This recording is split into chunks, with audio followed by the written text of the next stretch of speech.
Shalom para sahabat lapas dimanapun Anda berada. Berjumpa lagi bersama dengan saya Tony Chen bersama dengan Sis Elizabeth Susi. Kita bersama-sama mau mendengarkan firman Tuhan hari ini.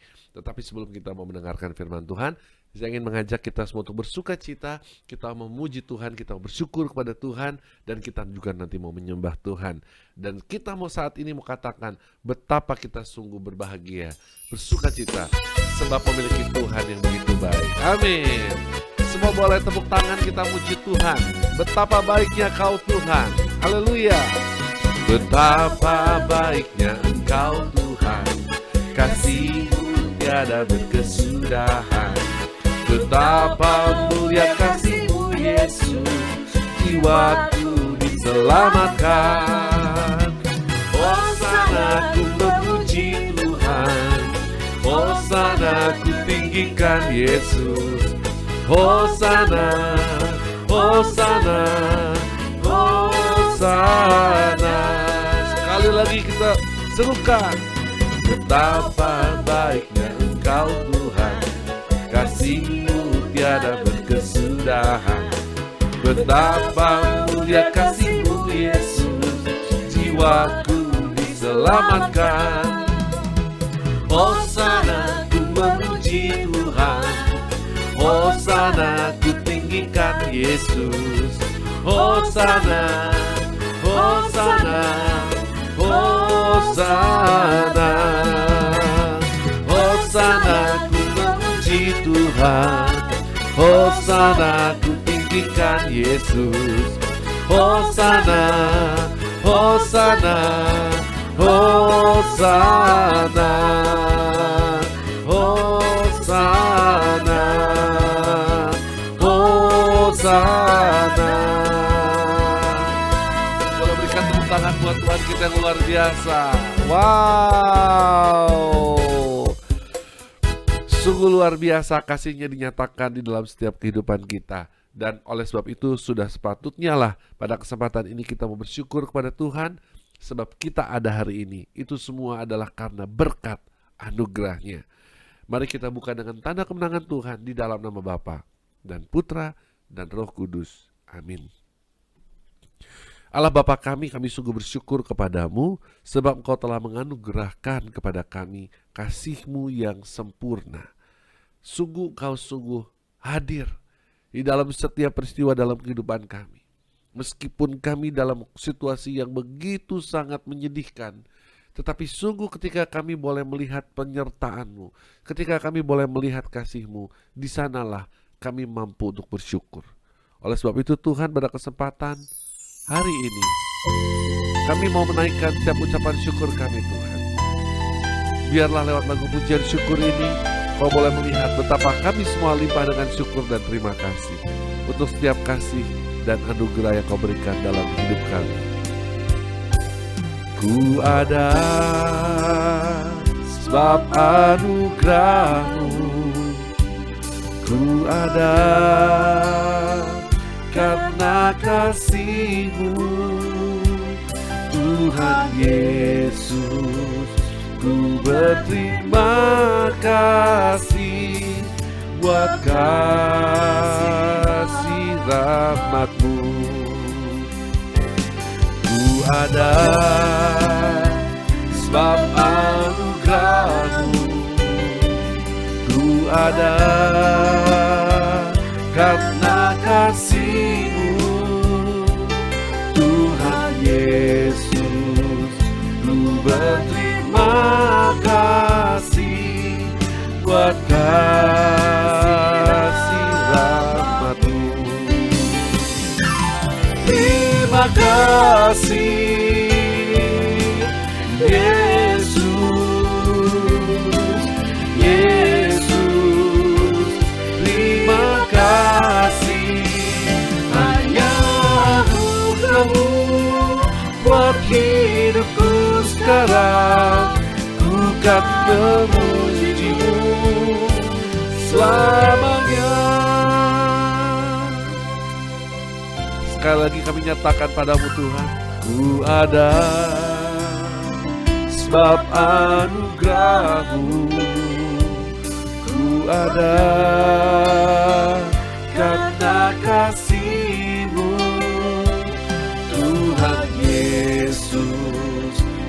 berterima kasih buat kasih rahmat-Mu. Terima kasih Yesus, Yesus. Terima kasih, hanya anugerah-Mu buat hidupku sekarang. Ku kan memuji-Mu selamanya. Terima kasih Yesus, Yesus. Terima kasih, hanya anugerah-Mu buat hidupku sekarang. Ku kan memuji-Mu selamanya. Ku kan memuji-Mu selamanya. Ku kan memuji-Mu selamanya.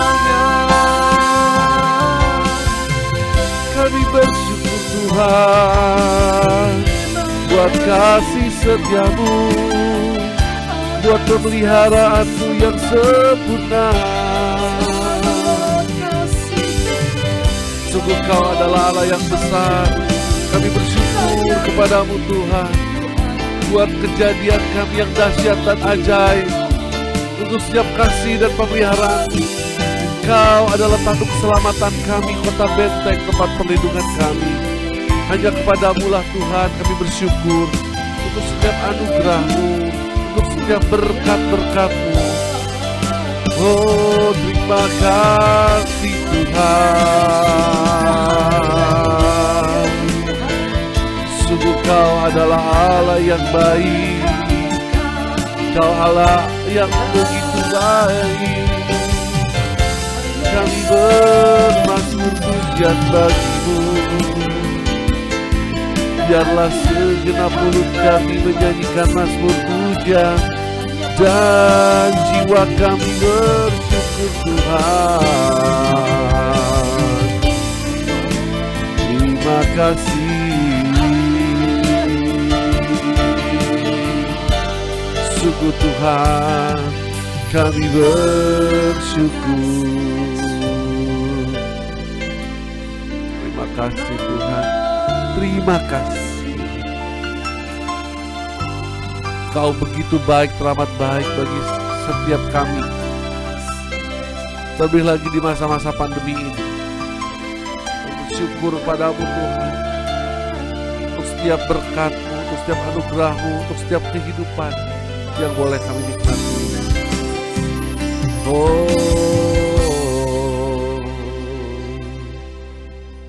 Inilah Tuhan setiap ucapan syukur kami, setiap mazmur pujian yang kami nyatakan. Kami tahu tidak akan pernah habis kata-kata yang dapat kami ungkapkan untuk menyatakan setiap kebaikan-Mu. Tetapi hanya satu hal yang pada kesempatan hari ini kami akan lakukan, yaitu ketika kami mau memuji dan menyembah-Mu Tuhan. Biarlah Kau hadir di dalam setiap pujian kami. Kau bertahta di atas setiap pujian umat-Mu Tuhan, dimanapun kami berada. Dan tempat dimanapun saat ini kami berada, kami mau berdoa semoga tempat ini menjadi mezbah kudus-Mu Tuhan. Tempat Engkau akan bertahta, dan pada waktunya nanti ketika kami menyembah-Mu, ada urapan, ada hadirat baru yang Kau berikan kepada kami semua. Sebab di dalam hadirat-Mu ada pembebasan. Di dalam hadirat-Mu Tuhan ada kesembuhan. Di dalam hadirat-Mu ada kelepasan. Oleh sebab itu Tuhan, kami mau terus lanjutkan setiap pujian kami. Kami mau serukan bahwa Kau adalah kekuatan kami, bahwa Engkau adalah gunung batu, Engkau adalah kota benteng tempat perlindungan kami. Mari segera umat Tuhan, mari kita memuji namanya, dan kita mau katakan, meskipun musuh di depanku dan beribu berebah di kiri, berlaksa di sebelah kanan, kita tetap mau hanya fokus kepada Tuhan, sebab Dia adalah kekuatan kita. Amin. Meskipun musuh di depanku rintangan menghadang langkahku, ku tahu sungguh Engkau bersamaku.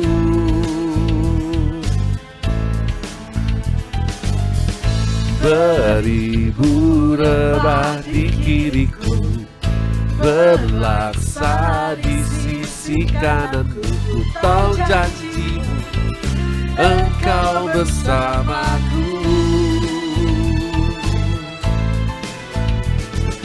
Takkan pernah goyah keyakinanku pada dirimu, Yesus Tuhanku.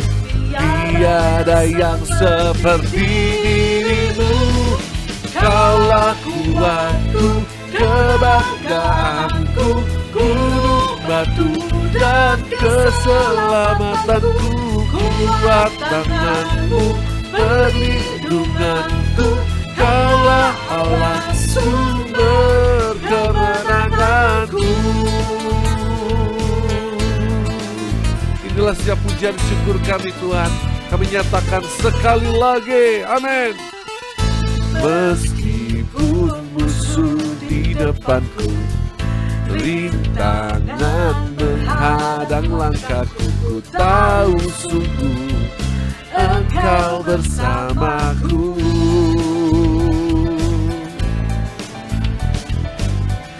Beribu rebah di kiriku, berlaksa di sisi kananku, ku tahu janjimu Engkau bersamaku.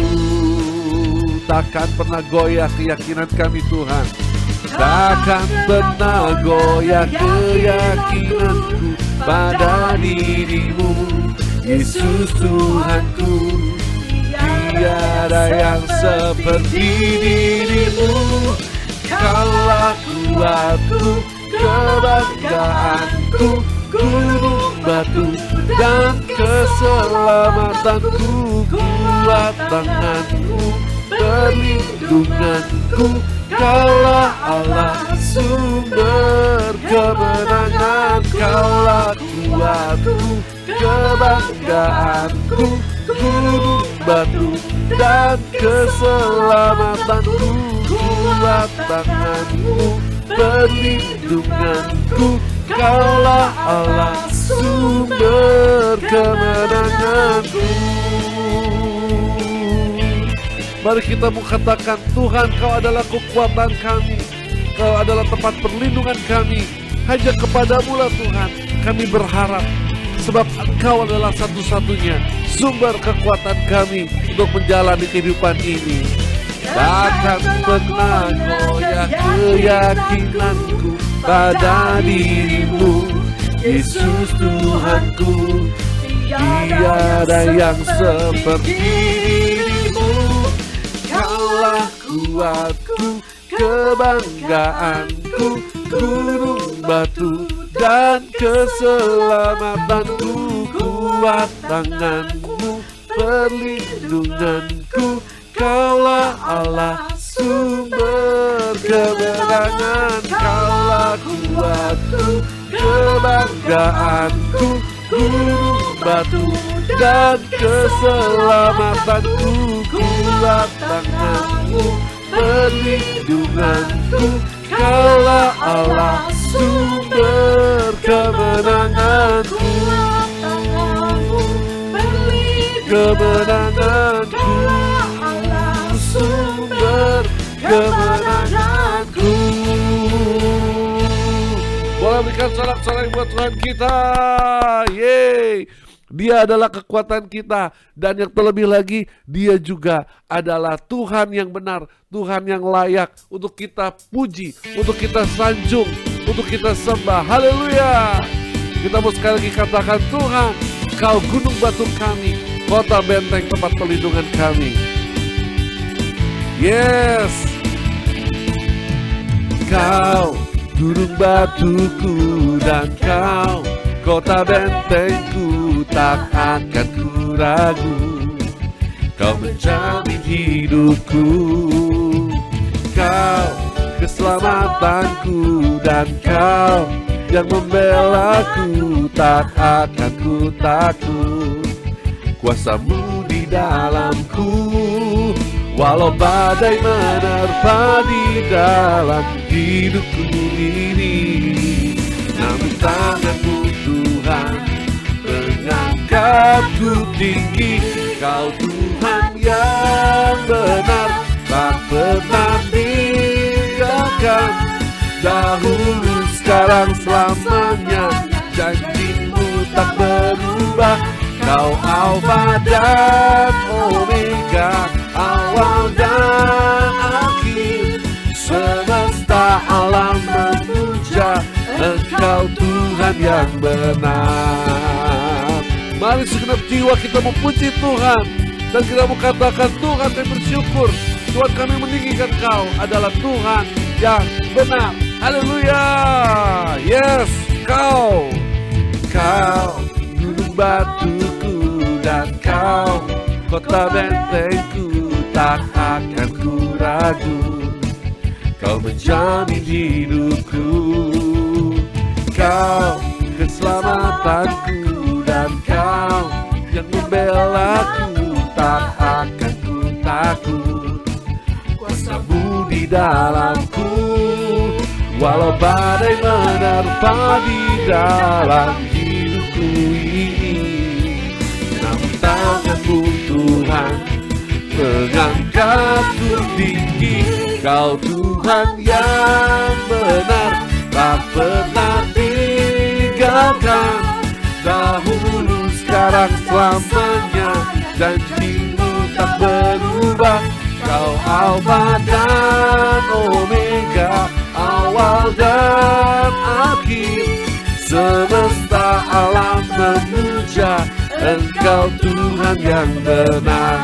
Kau Tuhan yang benar, tak pernah tinggalkan. Dahulu, sekarang, selamanya, janji-Mu tak berubah. Kau Alfa dan Omega, awal dan akhir. Semesta alam memuja Engkau Tuhan yang benar. Semesta alam memuja Engkau Tuhan yang benar. Semesta alam memuja Engkau Tuhan yang benar.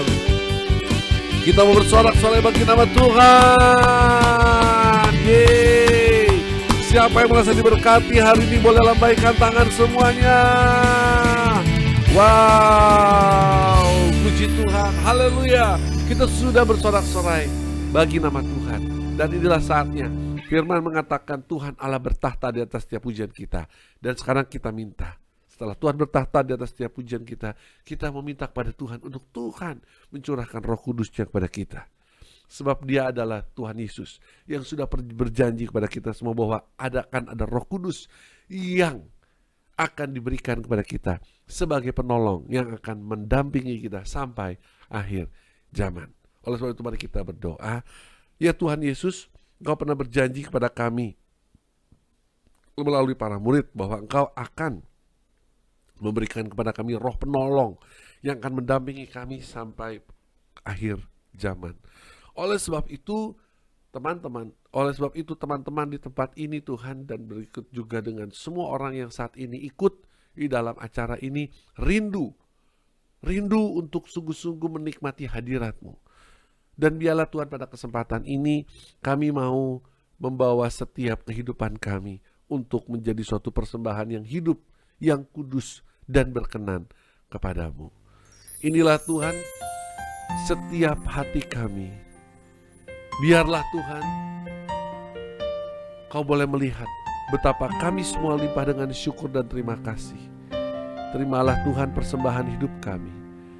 Terimalah lagu pujian kami. Dan biarlah Tuhan kami mau menyembah-Mu. Mungkin bukan dengan suara atau puisi yang indah, tapi dengan segenap hati kami yang tertuju hanya kepada-Mu. Yesus, Kau sungguh baik. Yesus, Kau sungguh baik. Yesus, namamu indah. Yesus, ku cinta kau selalu, ku tinggikan, ku agungkan selamanya. Yesus, kau sungguh baik. Yesus, namamu indah. Yesus, ku cinta kau selalu, ku tinggikan, ku agungkan selamanya. Ku mau memujimu, ku selalu pujimu, ku mau menyembahmu, ku selalu sembahmu.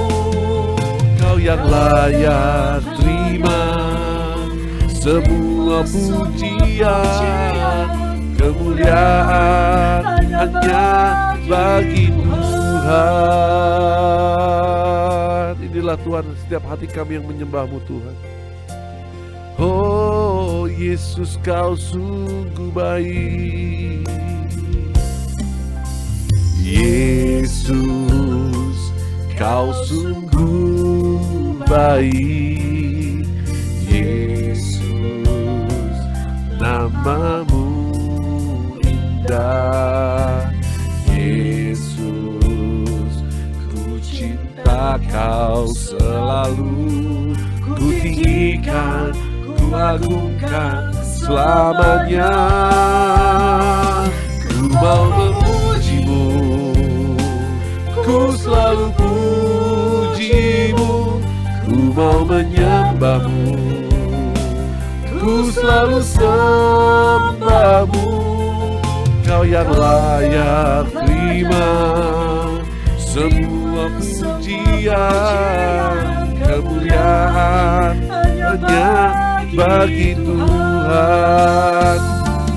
Ku mau memujimu, ku selalu pujimu, ku mau menyembahmu, ku selalu sembahmu. Kau yang layak terima semua pujian, kemuliaan hanya bagi Tuhan. Ku mau memujimu, ku selalu pujimu, ku mau menyembahmu, ku selalu sembahmu. Kau yang layak terima semua pujian, kemuliaan hanya bagi Tuhan. Kemuliaan hanya bagi Tuhan. Kemuliaan hanya bagi Tuhan.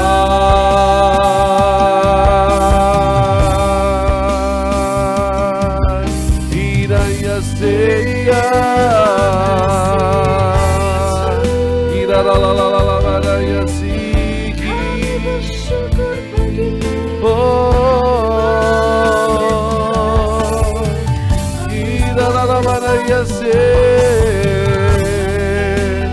hidayah sikia.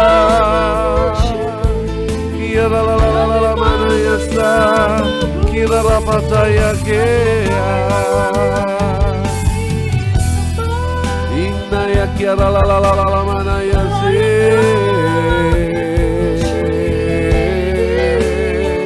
Inna yasi kira la mana ya. Inna yasi ya. Kira la rapataya si kira la mana ya ke. Bagi Dia segala pujian, hormat serta syukur kekal selamanya. Bagi Dia segala pujian, hormat serta syukur selama-lamanya. Selama-lamanya. Selama-lamanya.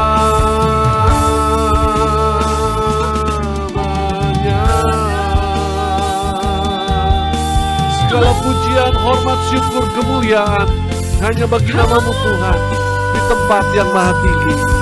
Terpujilah Engkau Tuhan, terpujilah nama-Mu.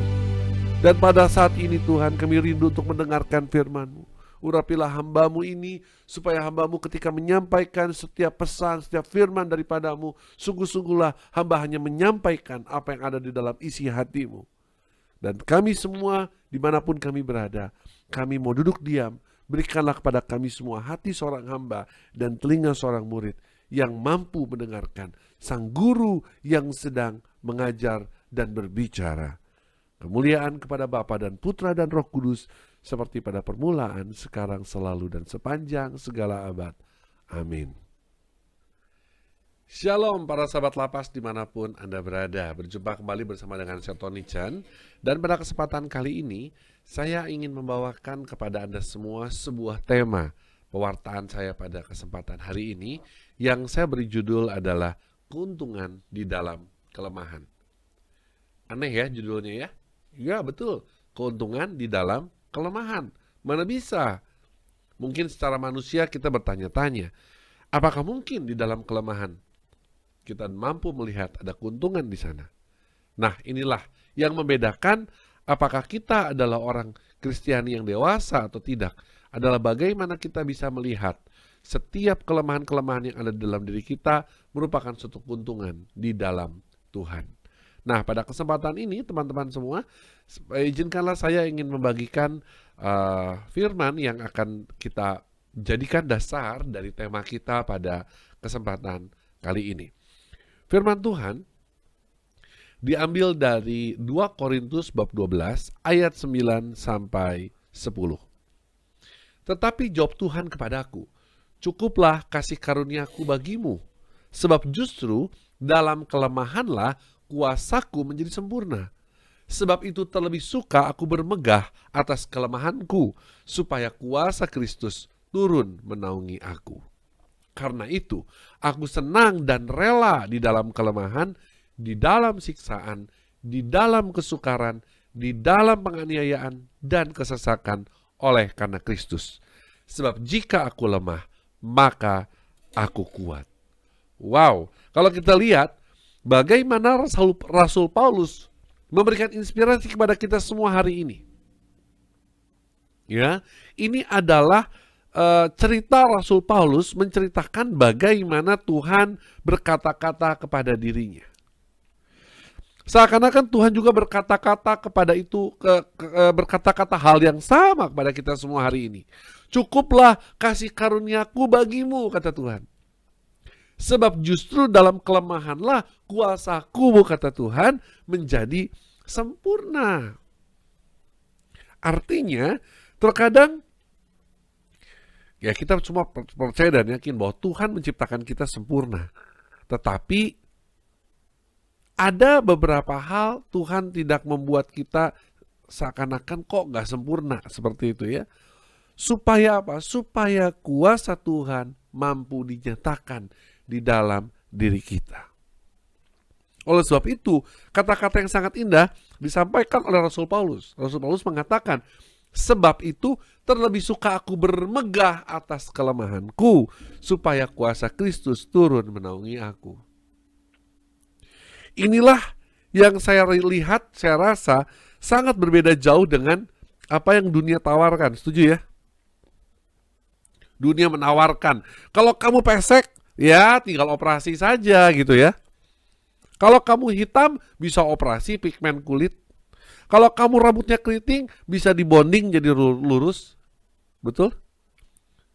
Dunia selalu berusaha untuk membuai kita bahwa ketidaksempurnaan itu bisa kok diperbaiki.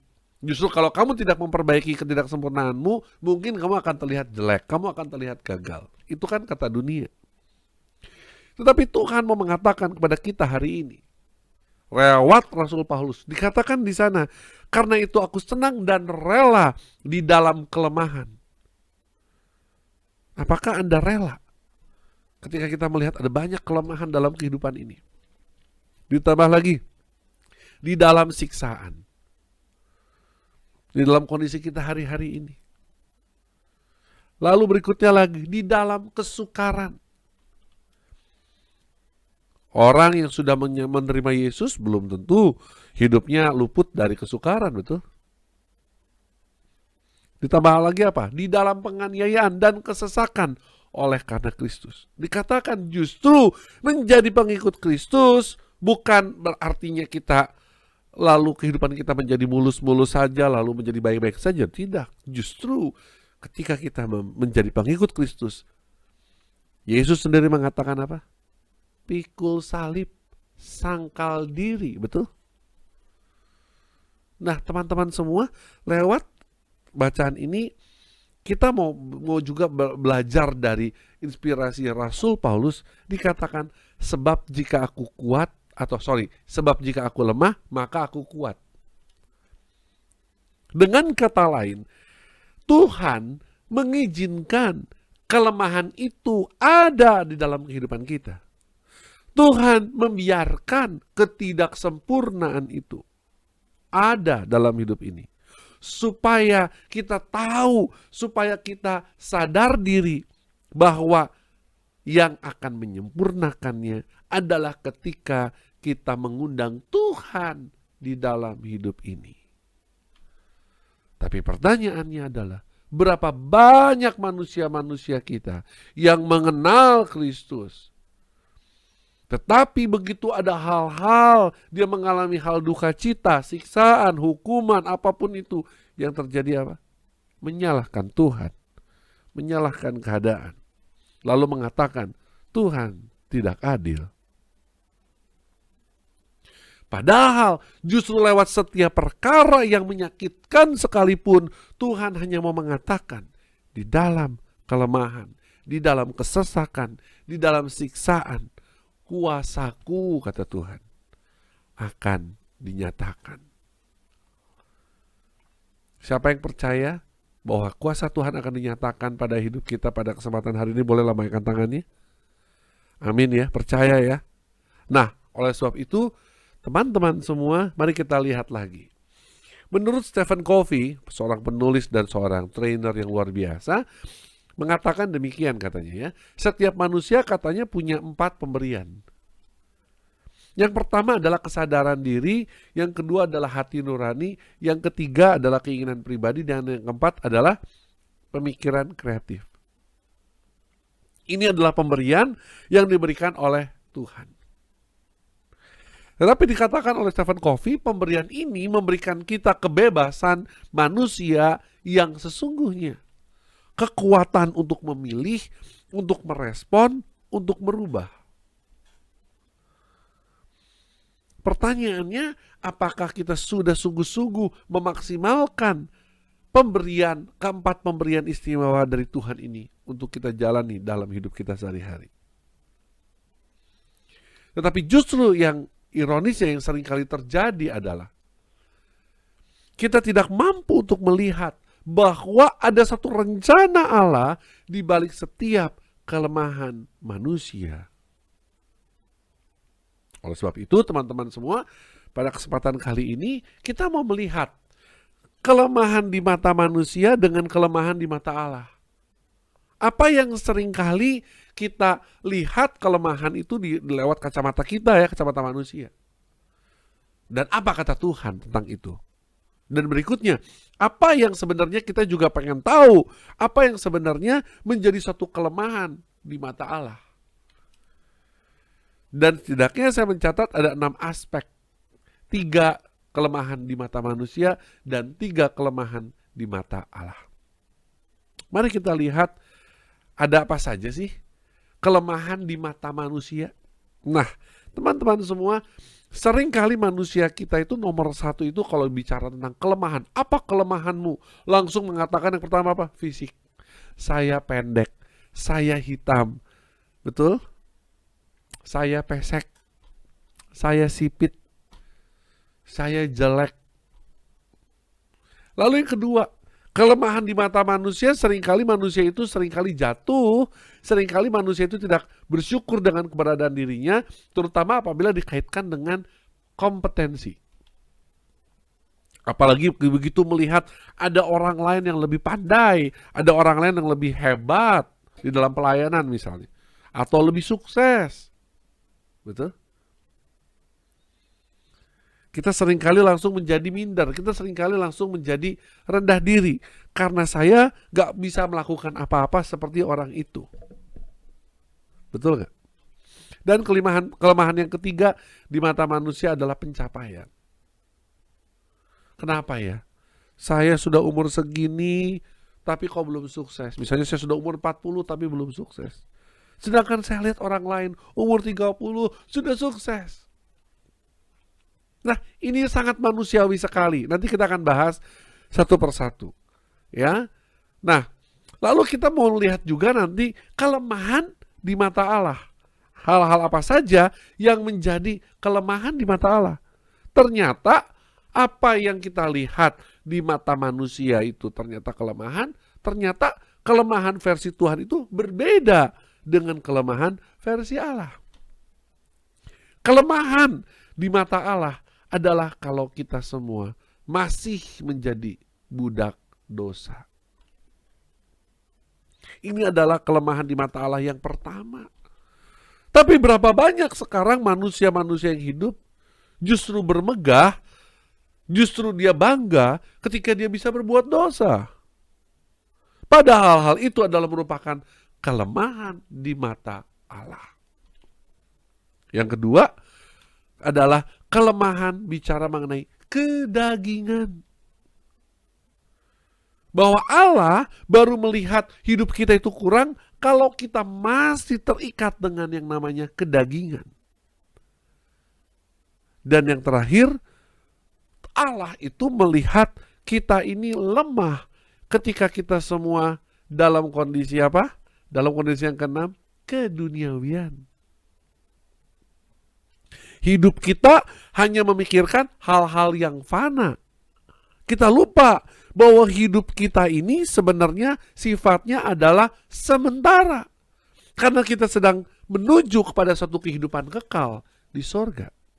Seharusnya kalau kita sudah tahu bahwa hidup kita ini adalah sementara, tidak kekal, seharusnya manusia kita jauh lebih bisa memikirkan hal-hal kekekalan. Hal-hal kerajaan sorga. Dan inilah kelemahan di mata Allah. Sekarang kita akan mulai bahas satu persatu.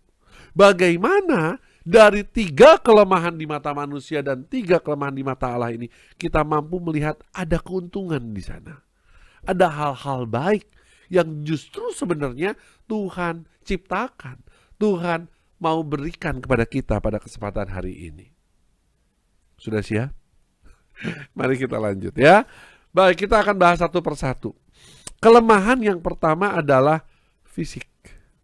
Teman-teman semua dimanapun Anda berada, manusia itu hari-hari ini banyak menjadi korban korban iklan mungkin ya.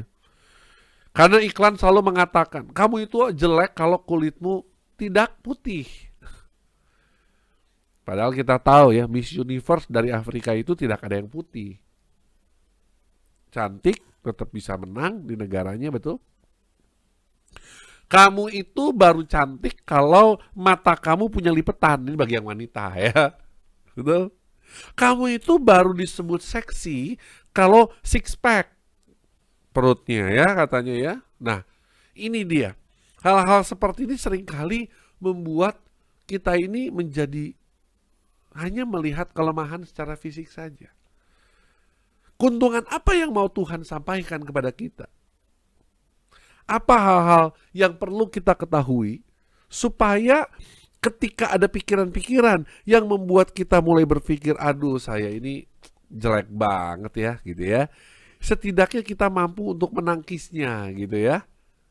Firman Tuhan mengatakan di dalam Kejadian bab 1 ayat 26 sampai 27.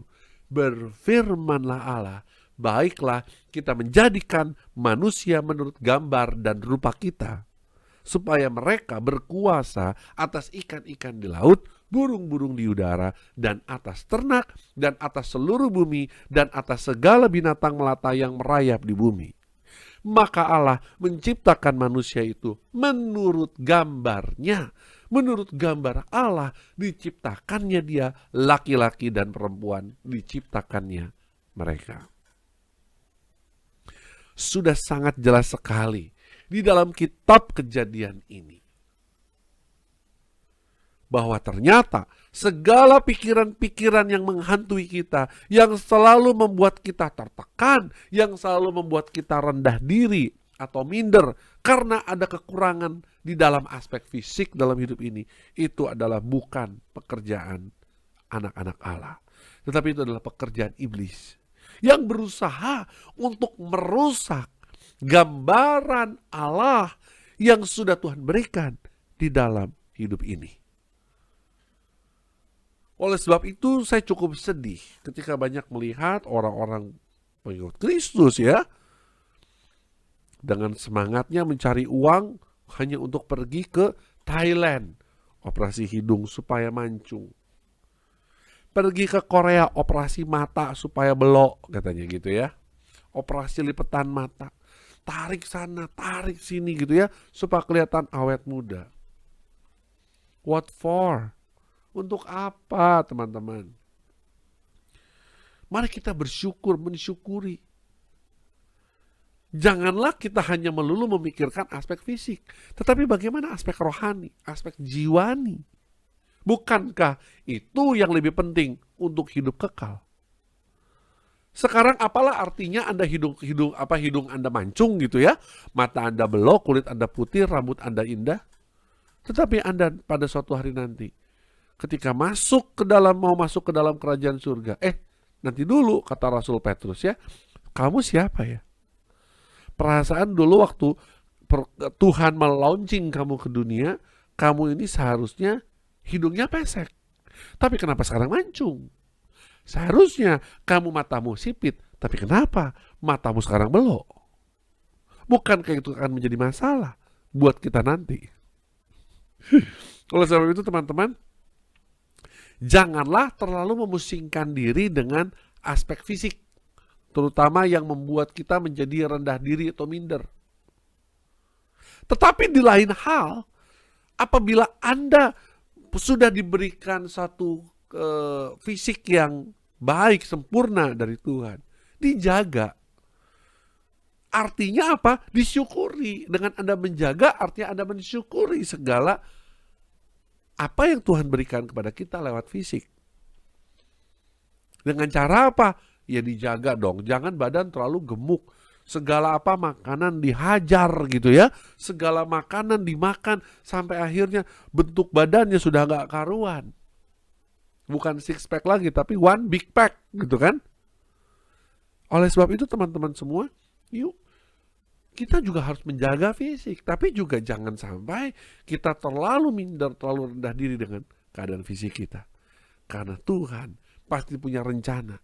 Gak mungkin. Tuhan itu kalau berbuat sesuatu di dunia ini kepada kita, gak mungkin tanpa sebab. Betul ya? Setuju ya? Sebab rancangannya adalah rancangan damai sejahtera, bukan rancangan kecelakaan. Jadi dengan kondisi fisik Anda sekarang seperti ini, Tuhan punya rencana. Amin. Yang kedua, kelemahan di mata manusia, seringkali manusia itu hanya melihat dari aspek apa? Kompetensi. Kenapa ya? Kok dia lebih pinter dari saya? Kenapa kok dia lebih hebat dari saya? Bacaannya saya ambil dari Injil Markus bab 16 ayat 17 sampai 18. Katanya begini, tanda-tanda ini akan menyertai orang-orang yang percaya. Mereka akan mengusir setan-setan demi namaku. Mereka akan berbicara dalam bahasa-bahasa yang baru bagi mereka. Mereka akan memegang ular, dan sekalipun mereka minum racun maut, mereka tidak akan mendapat celaka. Mereka akan meletakkan tangannya atas orang sakit, dan orang itu akan sembuh.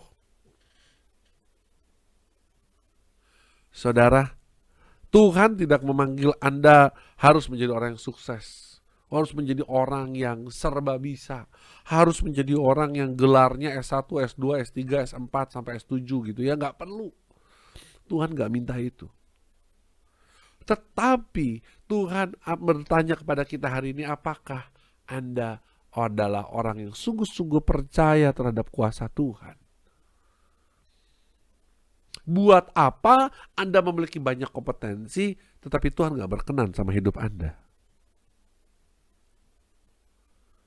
Dikatakan di situ, tanda-tanda ini akan menyertai orang-orang yang percaya.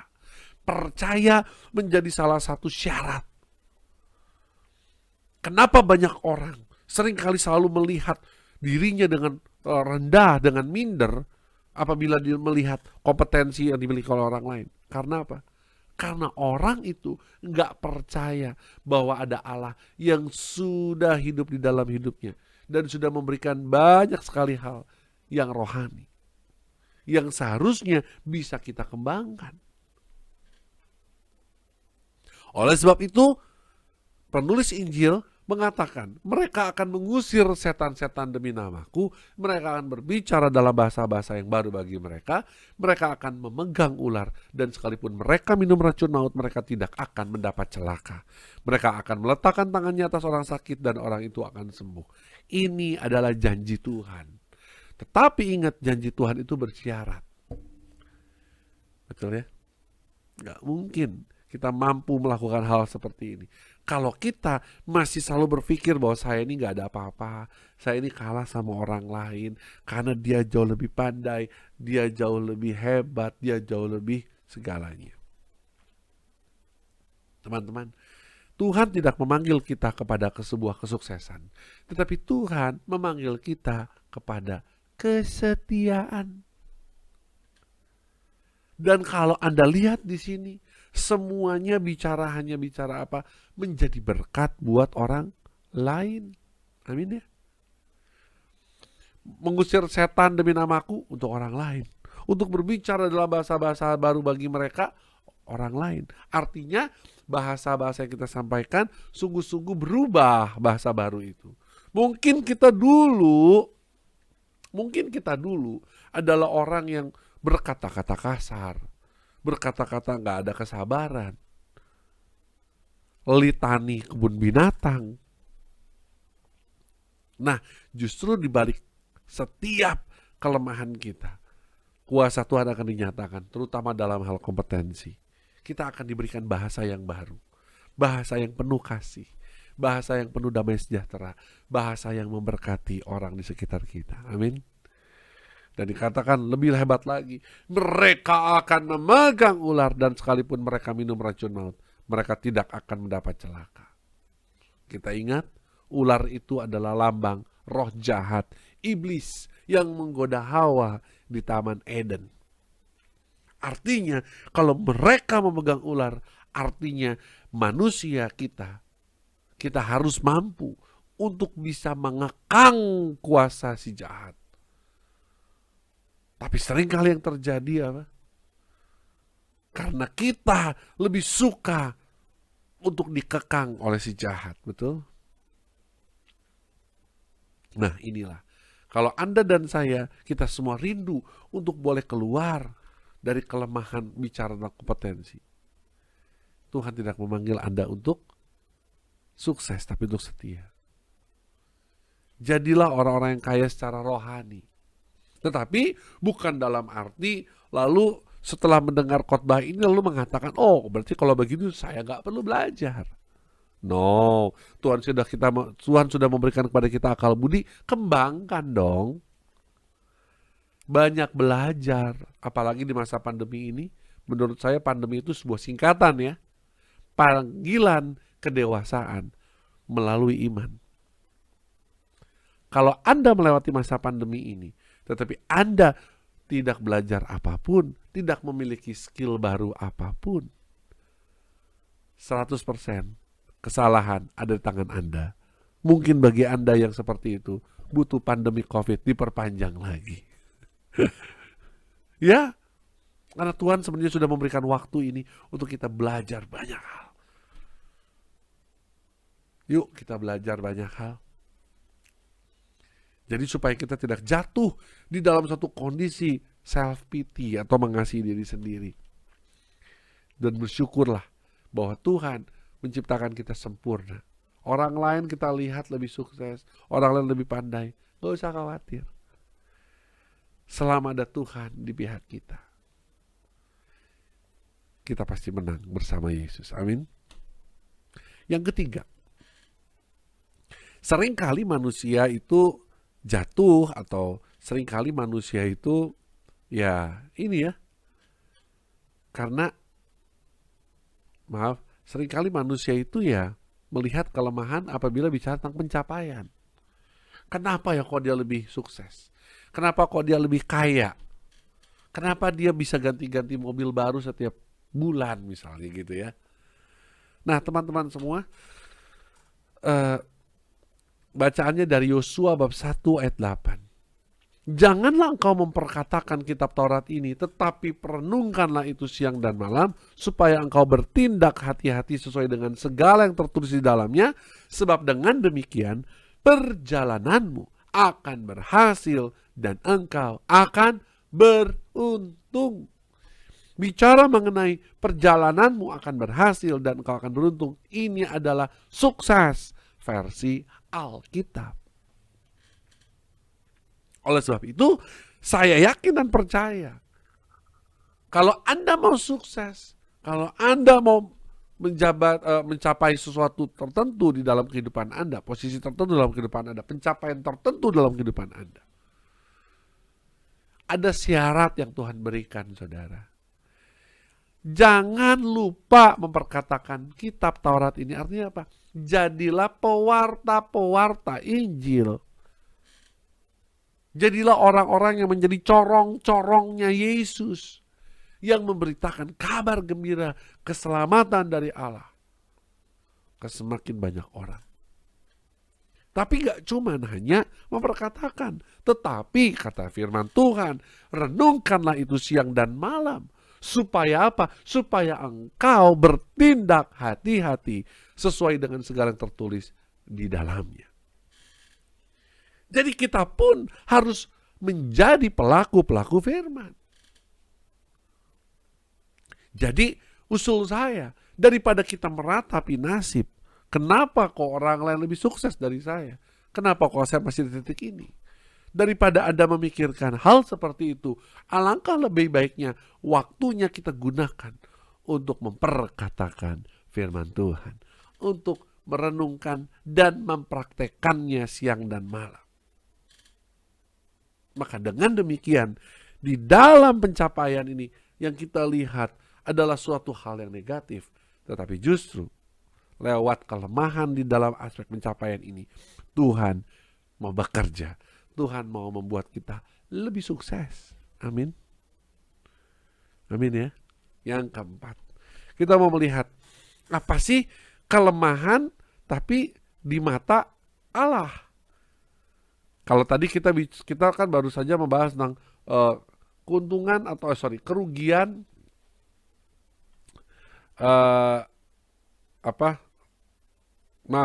kelemahan lah ya. Bagaimana kita kelemahan di mata manusia. Nah sekarang kita mau bahas kelemahan di mata Allah. Jadi gini, kan kita tadi sudah bahas di awal ya, bahwa yang kita lihat ini suatu kelemahan, itu buat Tuhan bukan kelemahan, tapi merupakan suatu jalan berkat. Begitu juga Tuhan juga hari ini menyampaikan kepada kita semua bahwa ternyata ada hal-hal yang Tuhan lihat ini adalah suatu suatu kelemahan. Dan kita mau disadarkan bahwa ini adalah salah satu kelemahan, jadi kita perlu memperbaiki diri. Yang keempat adalah dosa. Filipi 3 ayat 13 bunyinya, saudara-saudara, Aku sendiri tidak menganggap bahwa aku telah menangkapnya, tetapi ini yang kulakukan. Aku melupakan apa yang telah di belakangku dan mengarahkan diri kepada apa yang di hadapanku. Teman-teman, justru Tuhan melihat kelemahan kita yang pertama adalah kalau kita masih hidup di dalam dosa.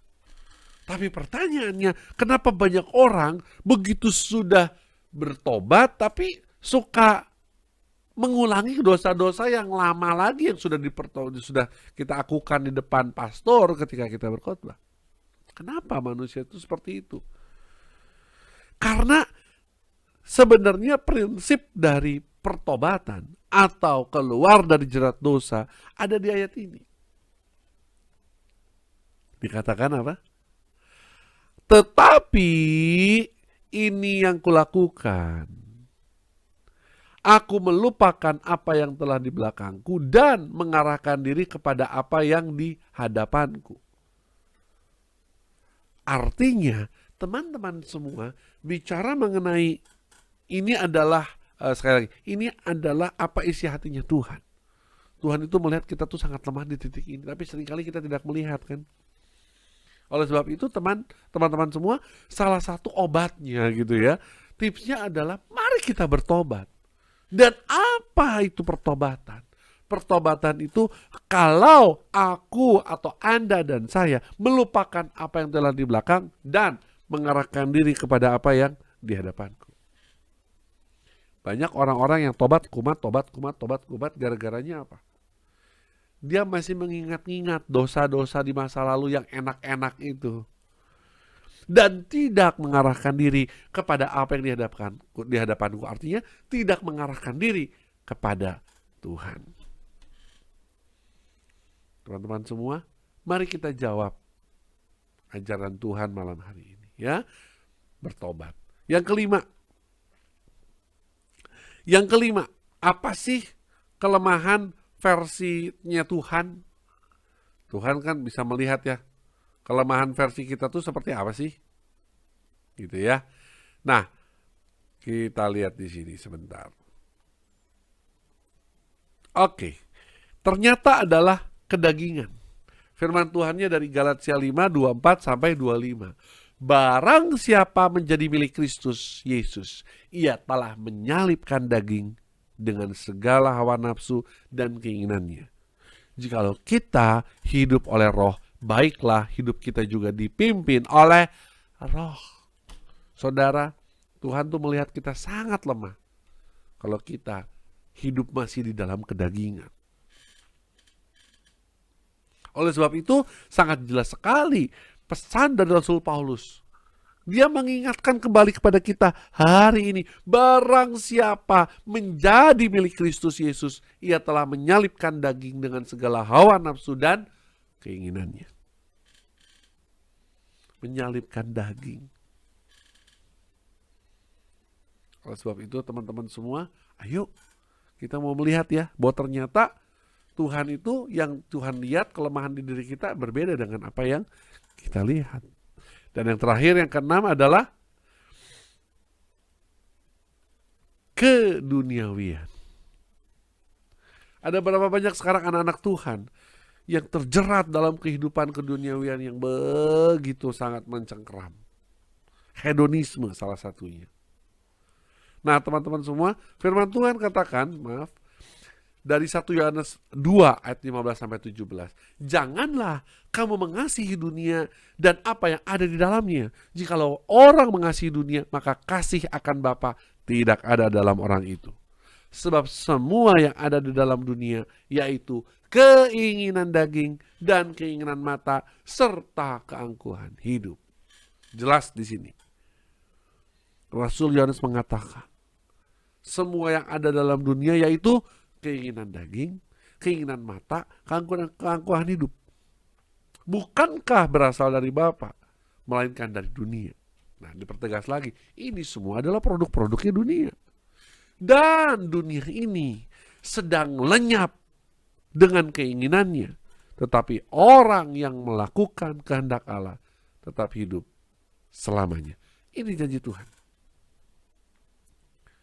teman-teman semua, seringkali yang inilah ya, dalam yang poin ke-6 pun kita nggak pernah bisa melihat bahwa keduniawian ini adalah salah satu kelemahan kita. Padahal ini adalah kelemahan kita di mata Tuhan. Keduniawian. Kita justru malah sebaliknya. Kita malah masuk terjerumus di dalam keduniawian yang begitu sangat hedonisme, begitu sangat luar biasa. Ini PR buat kita ya. Bahwa ternyata kita itu, ya. Seringkali kita hanya melihat yang negatif. Kita tidak bisa melihat ada banyak berkat di balik setiap apa yang kita lakukan buat Tuhan. Nah, teman-teman semua, di bagian akhir, saya hanya mau menyampaikan satu ayat lagi. Dan marilah kita mau jadikan ayat ini menjadi pegangan kita dalam hidup kita selanjutnya. Supaya kita mampu untuk mendapatkan keuntungan justru di balik setiap kelemahan-kelemahan kita. Baik itu kelemahan yang kita lihat lewat sudut pandang kita, maupun kelemahan yang menurut atau melalui sudut pandang Allah. Tetapi jawab Tuhan kepadaku, cukuplah kasih karuniaku bagimu. Sebab justru dalam kelemahanlah kuasaku menjadi sempurna. Sebab itu terlebih suka aku bermegah atas kelemahanku, supaya kuasa Kristus turun menaungi aku. Jadi kalau Anda melihat ada banyak kelemahan dalam hidup Anda, kalau Anda melihat lewat pemaparan yang dilakukan oleh hari ini, bahwa ternyata ada hal-hal tertentu yang justru saya nggak pernah menyadari bahwa itu adalah kelemahan, tapi ternyata di mata Tuhan itu adalah kelemahan. Syukuri itu. Amin. Dikatakan, sebab jika aku lemah, maka aku kuat. Sekali lagi ya, kita katakan bersama-sama 1, 2, 3. Sebab jika aku lemah, maka aku kuat. Oleh sebab itu teman-teman, jangan alergi sama yang namanya masalah. Oleh sebab itu teman-teman, mari kita terus menjalani setiap kehidupan kita dengan kita mengambil pilihan yang lebih baik. Dengan kita mampu melihat segala peristiwa yang duka cita, segala sesuatu yang menyakitkan lewat kacamata yang lebih positif. Sekian dari saya. Sampai jumpa di lain kesempatan. Tuhan Yesus berkati.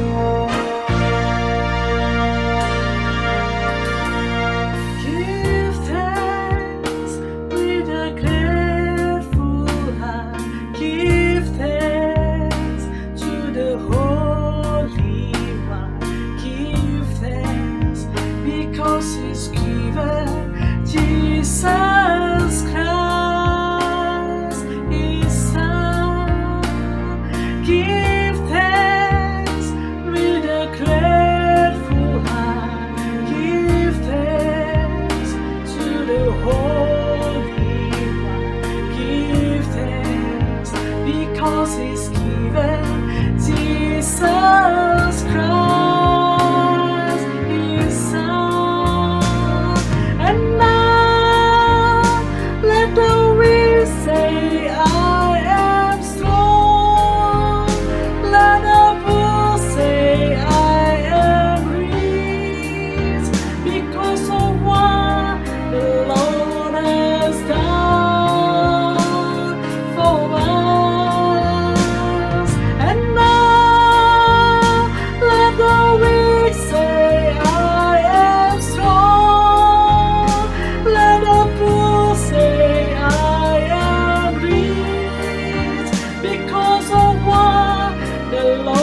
sun.